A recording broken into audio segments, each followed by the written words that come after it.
Welcome to another episode of Mental Health Matters. This is Tom Duff, Executive Director, St. Louis Counseling, Therapist Extraordinaire. I'm starting to call myself different names as I go. Plus, today could be a really good podcast with some humor involved. I'm kind of excited. So, remember, this podcast is all about trying to just break down stigma, make mental health okay to talk about around the dinner table, and to realize that when we say mental health, it's just about one component of our overall health. Just like physical health, there's a mental health, there's also emotional health.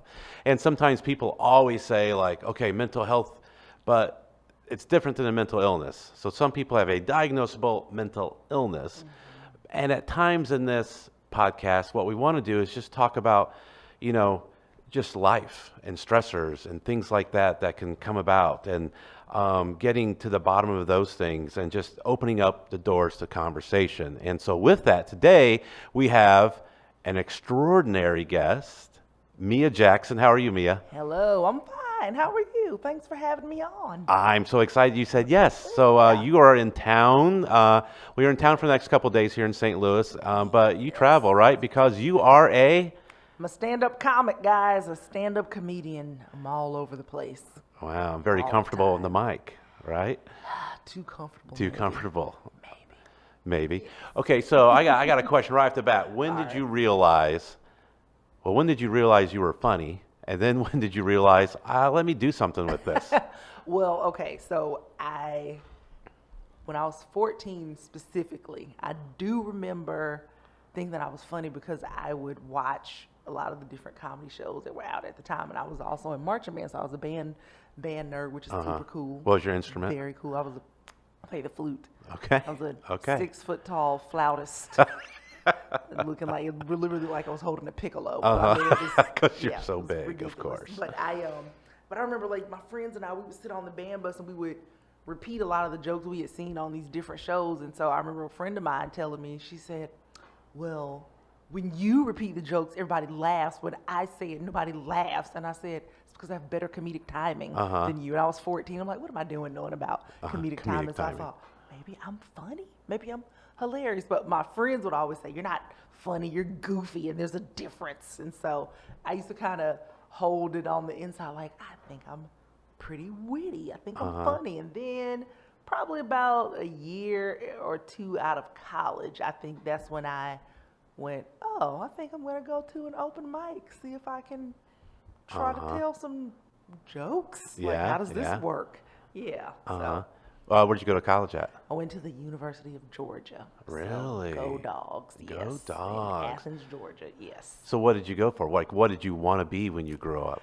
So initially, I claimed that I wanted to be a psychologist. Oh, interesting. Yes, and then but then I remember one of our intro classes that had 300 people in it. So, and also this was my first time away from home, so I would not show up sometimes, and I was just like, am I learning? But, it was my fault for not going. But so that was the first thing, and then I think at one point, I think I wanted to be a sociology major, and then somewhere along the lines, I would tell people that my major was that I was majorless. Majorless. Yes, I was like, I don't know what I want to do. Then I ended up being a communications. Oh. But like not journalism communications, but speech communications. Yeah. So like communications and rhetoric and all that kind of stuff. And so at that point, my plan was, I'm gonna get this bachelor's degree, then I'll get my master's, then I'll get a PhD, and I'm gonna be a communications professor. Beautiful. That's what I thought. That's and what you then thought. Comedy ruined my life. Oh. No, I'm kidding. It took you over. Took over everything. Yes.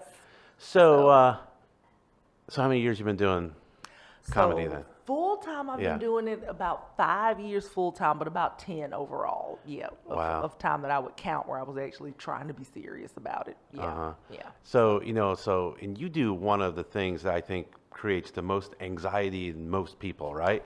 Is standing up in front of an audience and talking. Yes. Was that hard? Like the first time you did open mic was like, oh my gosh. Oh my God. It was first of all, I went to watch first because I was too scared to actually get on stage. And I thought, well, maybe if I see other people do it, that'll give me courage. But even at the end of that, I still went, oh, I can't come back next week. I'm not going to come back. But two of the guys that were at the show, one of them saw me there by myself, and he went, okay, you didn't come with anybody, and you didn't come to support some dude, so you want to do comedy, don't you? And I was like, no, I do not. And he was like, you're lying. Why don't you just sign up next week? And I went, all right, fine. And then just that whole week leading up to it was full of all the stress. I mean, I was just like, what have I got myself into? Why did I agree to this? I signed up for this. I signed up for this, and then I think the what was it? It was a bar show, and I just remember the bartender was like, "Do you want a shot or something before you go on stage?" I'm like, "Yeah, obviously." and then I was like, "All right, I'm ready now," and I still was very nervous and ridiculous, and that's but like I know people who perform, and that's what they do. Like, they will drink before they perform because they're like, that's what I have to do. But I don't do that at all. To calm the nerves, so to speak. But the first time I was like, obviously this is how this works, and then I went, oh, I don't need this because I need to be able to remember what I'm talking about. So you got that whole kind of then routine down of just the confidence. Yeah. Do you still get little butterflies still? Because what was it, this past year I got to go on tour with Amy Schumer. So it was very big venues, and then there was the pressure of going, oh wow, it's thousands of people out there that I'm like, oh, she asked me to open for her, so I don't want to let her down. Wow, yeah, you know? And she was like, you're not bothering me. She's like, I didn't ask. She's like, I wouldn't have asked you if I didn't think you could do it, you know. And so, but in my head, I'm like, I gotta be good on her behalf. Perfect. Yeah. Wow. And it's all worked out, right? Or at least I hope so. Yeah. It's like working that. out, It's working right? out, yeah. So you kind of, from that mental health standpoint, right? You worked your way through that. I'm sure you had lots of positive thoughts along the way, and to get you from that initial signing your name up, hey, I'm going to do it next week, and then, which even you saying it is making me go, oh, I remember that feeling. It's okay. I'm a therapist. It's okay. Let's work through this. Yeah. So you travel a lot, right? Yep, I do. I travel a whole lot, yes. So how do you take care of yourself as you travel? Well, one of the things, because in general, I love to swear that things are missing and that I don't know where stuff is, and then I'm always like, oh.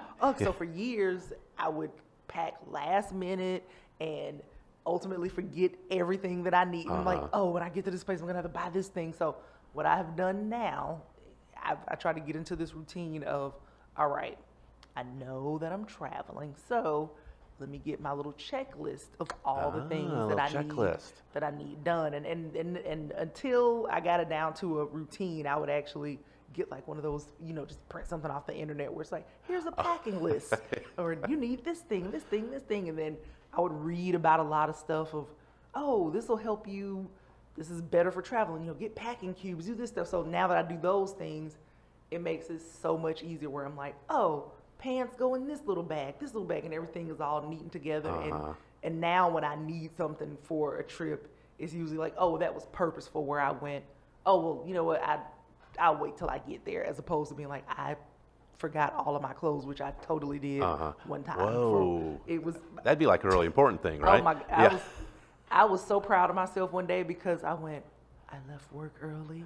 I've done everything. I still had a day job, and I went, I'm going to go meet my parents, and we're driving to this gig. And then I get to my parents' house, and I pull out my bag, and I'm like, where's my second bag? So I had, what was it? I think all shirts and no pants, or either vice versa. For whatever reason, I didn't even put them in the same bag. And I'm like, Mom, I need clothes. And she's like, here were my pants. Where's your bag? And she's like, how did this? So, yeah. So those were the kind of things that would stress me out. But now I'm like, no, just plan ahead, and it makes life a lot easier. Yeah. How about I always want to eat a lot, right? Oh. When I'm traveling, it's I think it's great to eat out, but then after a while, it's like, man, eating out isn't that great, right? So what's that like? So one of the things I do this on and off, but one of the things I used to do on a regular basis, which I need to get back into, but I would try to work out when I was on the road. But then when it came to eating, I would also think about things like, well, one, I don't cook anyway as a person. I mean, I try, but it does not work all that often. It is awful. It's not going to work. It's not going to, no. So what I do, I will try to think, okay, well, when I'm doing these shows, sometimes the shows aren't over with until 1 or 2 o'clock in the morning. So I have to tell myself, do I really want to eat, even though it's tempting to eat?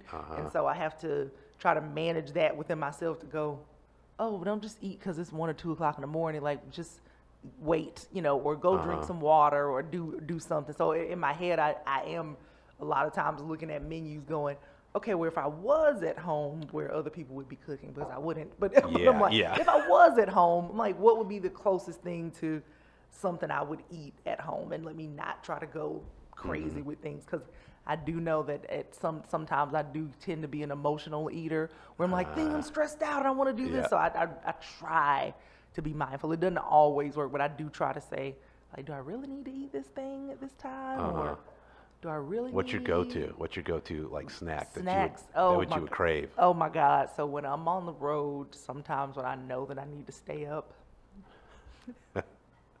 and I forgot, I quit though. I used to drink Red Bulls all the time. Oh, yeah. And I finally quit. That's good. Congratulations. Thank you. I would drink Red Bulls, and then those little packets of the chocolate covered donuts where it's like 6 of them. For some reason, I would think like, this is what I need to keep my energy for the road. And then when I started working out all the time, and I'm like, oh, if I just ate fruit and drank water, I feel better. It's like dawning on you, right? Like, donuts aren't helping. Oh, those donuts are awesome though. Yeah. Those Like, little Hostess ones. Yes. Oh, it was so bad. You ever buy like the white powdered ones and the chocolate ones? No. And then you rotate them back and forth? No, but now you give me something to think about. Yeah. It's not a bad idea. Yeah. Now I've got to try it. No, okay. No, I'm supposed to be better. Yeah. No, don't do that. I'm sorry. I should be giving good advice. Good advice. I've tried to try to be mindful though, just to, because even last night when I left an open mic here and I went, oh, I should probably eat again. I'm like, you know what? No, I actually ate ribs earlier, so I'm okay. I'm okay. What I should do, like I went and found a little Lunchable, and I went, let me just keep this if I do feel like I'm snackish later on in the night. I'll do that and then drink juice or something with it, as opposed to I should go get a hamburger and fries. Like I don't need that. So really just kind of that pre-planning everything out. Yes. Nice. So a typical week for you, is it a couple different cities you're in? Yeah, so it really just depends on where I am. So like I'm currently in New York, so that has kind of changed a lot of things. But when I was in Atlanta and when I was in DC, so I still had my car. I still have my car now, but it's not with me in New York. But a typical week for those days would be, all right, well, Monday through Thursday or Monday through Wednesday, I'm doing open mics, or I'm going to a show to test material, run material. Then I would know by that weekend, oh, I'm at a comedy club somewhere. So from that Thursday through Sunday, I'm typically in one place for 3 or 4 days. And so, and that was kind of the routine where I would get up in the morning, I would go work out, come back in, and then just kind of do businessy stuff where I would go, I need to email this person, or I need to call this person, I need to follow up on this thing, and then get ready to go because it's late nights with comedy. But now that I'm in New York, it's really, really different because I'm not driving as much. I'm not on the road the way I would sometimes go, oh, I just came home for a day just to wash my clothes and leave, and now I'm back, again. But like in New York, it's actually it's calmer, but it's also still fast paced to where a typical week might be, okay, well, you know what? I did 2 spots last night. There was a spot that was at 9 o'clock, and then there was one at 11 o'clock. And so then I have to, so then it's a lot of hanging out and talking, and then go home, and I'm like planning in my head, okay, well, if I leave at this time and I get on the train, it's going to be a 30-minute ride home, so I need to be aware and paying attention when I'm on the train. That's true too, And then I'm paying attention when I'm walking, and then the next day I'm always kind of just like, okay, I might sleep till like 9 or 10 and then go, all right, what kind of regular person things I need to do during the day. And actually one of the things that I like quite a bit, which has become part of my routine, going to the laundromat has Really? and I've always been a person that's had a wash and dryer inside, you know, in the home. But it's something about having that on my schedule every week, just to go, oh, you know what, on Tuesday or Wednesday, I know I'm gonna go. It gives me something. Yeah, like a regular schedule. Yes. So it's such a, you know, it seems weird, but it's like, oh, this is something I have to look forward to, and I have it's some you time, you know, Yeah. inside a laundromat, but it's still you time. Right, because you also got to watch and make sure people aren't going, hey, I like that set of towels. I want them. I'll just take them. I'll just take them. So you say you do shopping in your laundromat? Shopping? Oh, no shopping in your laundromat. I do not. Okay. No, okay. No. Just making sure. No. No, I go to shopping at stores around the corner for things that I purchased that now belong to me. Okay. I am glad I clarified that with you. Thank you. I went, show Yeah. I'm not a towel thief. Do you feel, you know, kind of being in the spotlight and everything, what's that stress like of having to be on? Like, do you feel like you have to be on? Yeah, for shows, for sure. And it's like, there was one point in comedy where when I was, you know, when I would MC or be the middle act, if I worked with a headliner, we might hear from the club that the headliner's like, hey, they don't want anybody in the green room before the show.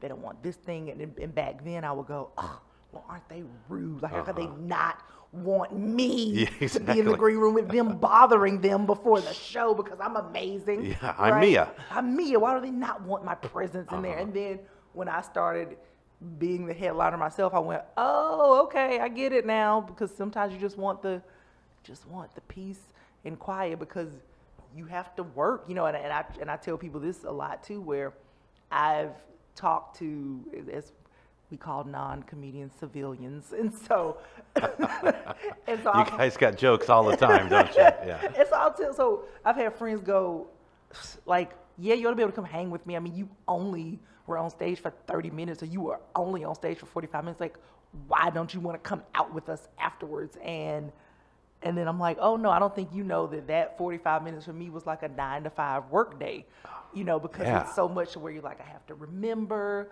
what I'm saying. I also have to be aware of what's going on in the room, because you might be on stage in the middle of a big punchline, and then a waitress has spilled a drink on someone, and then you can't act like it didn't happen, you know, or someone might say something crazy, then you have to address that person, you know. So it's always different things, but it's just because you have kind of like, I mean, you know, some of the material you want to use, but you got to respond to everything. Right. You're thinking on your feet the whole time, right? Because you're like, oh, I mean, I'm going back and forth with people, and so it's just kind of that thing. But but there will be times where I've gone to clubs, and you know, you might see someone beforehand where they're like, oh, I thought you were gonna be this way, or I thought you were going to be bouncing off the walls when you got here. And you're like, no, I just got off a plane. I just need a moment, you know. But I do know some people who are on from the beginning to the end of the night, and I don't know how they do it. Wow. Yeah. Wow. It's a lot. It can be a whole lot. So, yeah. So on the podcast here, a lot of times we try to talk about stress, mental health, also talk about, you know, just living, right, and who we are.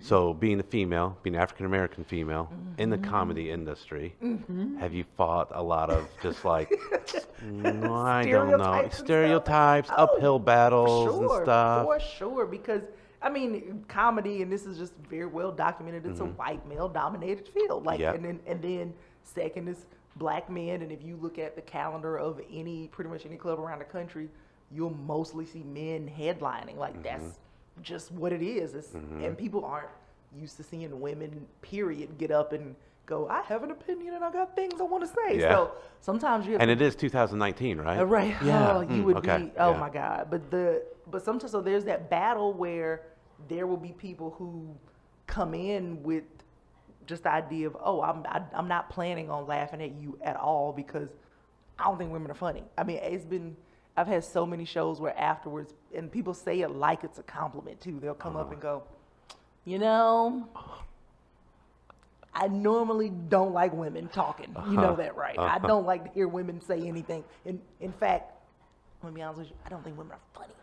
And then I'm like, okay, they go, but you changed my mind. I mean, I was sitting there going, wow, she is actually funny. That's always she's actually funny. And I have to go, so me being on the website didn't matter to you. That the club thought I was funny enough to, but you had to. Amazing. Yeah, so that happens a lot. And then sometimes it's just the, this is a very real thing that I encounter a lot, but just from, I hate to be like it's the media, but sometimes the images that people see of black women on TV are not flattering. So it's a lot of, it's a lot of negative portrayals and just, where people think, oh, all black women behave this way. All black women are gonna snap in your face and yell at you. And it's like, hey, we all have that in us. We all have the ability to snap on someone but it's kind of cherry picked of, hey, I want you to see this thing. So when I get on stage and I'm a pretty calm person, then I see some people kind of sitting there like, what are you doing? Like, what? They're expecting something totally different. Yeah. And so a lot of times I'll get what are you, why are you like this? So sometimes I pay to see an angry black woman. Yeah. And they're like, what are you doing being chill? Like I wasn't expecting that. And so it's just a very weird thing to where I'm like, well, it's all different kinds of black women. Like it's loud, quiet, and everybody does what they do. So it's a lot of different things. And then sometimes clubs don't think that women, period, will be able to draw or sell tickets. And then specifically, they're like, oh, well, black women, I don't really, or sometimes I have to go through extra miles to prove myself to go, hey, well, these are all the credits and these are all the things I've done. And I was actually just talking to a friend recently where she was saying how she pitched herself to a club and the club owner went down the list of, well, what shows have you been on? Where would I have seen you? And she names all these things, and she's looking at the website. She goes, oh, by the way, the headliner that you have coming up, we have literally the same credits. And she said, he goes, oh, okay, but I still need you to send me a video. Oh, my gosh. Yeah. Wow. Yeah. And I went, that is, but it's kind of the same thing where it's like, hey, well, this person recommended me, or this person gave me a stamp of approval, and also this person recommends me, and also this person. So it's a lot of extra uphill battles with things like that. So. Well, yeah, and I think that's just always so important to hear because people on the outside, or they don't look deeper into situations to hear those specifics. It's real, it's real, and a lot of times we talk about race, but in like male, female, and this is what depresses me. We can't get male, female right. With some equality, and then. Exactly. So it's the gender thing. It's a racial thing. And there was someone recently that I know, a club owner, that actually said something like, listen, guys, you have to understand sometimes you're just making things up and things you're not being discriminated against. And I'm like, why would you like you're not even open to go, oh, there's a possibility that what you said was a real thing. Yeah, this could be a chance. I'm just not making this up. Yeah. So I just be deranged to make all of that. Then how do you keep your spirit up? It's just I talk to my family a lot. So I talk to them. I talk to my sister just about every day. Every day. Yes, could be a good thing. and if they don't hear from me, like, well, what are you doing? Where are you? And so my mom will call a lot, and my dad, he swears no one calls him, but he also never answers his phone. So there's a good reason. So there's that. But so usually all my news gets filtered from my mom or my sister to him, and then he'll call and go, what did you say happened? Huh?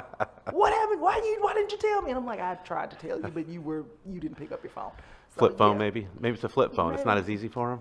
No, he has a smartphone. I'm pretty sure because of how destructive he is, the screen is broken, so maybe he didn't know I'm calling. That's it. But so just talking to a lot of my friends, and just having a few really close friends who, if I am having those moments where I go, what am I doing? Why did I choose this as my job? For the friends that will say, get yourself together, Mia. Like, look at these things you've done. You're doing the right thing. Your things are going okay. Why are you being crazy?